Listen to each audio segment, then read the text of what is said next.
Good morning everyone. Grabe ang ating first day at work. Ulan talaga mga kaibigan. Dandahan lang tayo kasi baka tayo madulas.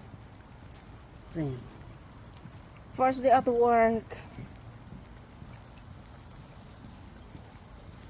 After 5 weeks na wala tayong trabaho. So ngayon, umpisa na uli. Nag-opening na uli ang school. So, work. Pero ang ulan, tinan nyo. Kagabi pa umuulan. Have a nice day everyone. Thank you for watching. See you my next video. Tingnan mo, may baon pala ako. May baon ako. So, ganyan talagang buhay. Kailan magbabaon tayo? Wala tayong pabayad sa restaurant everyday. So, thank you mga kaibigan. Ingat kayong lahat. Ingat. Bye.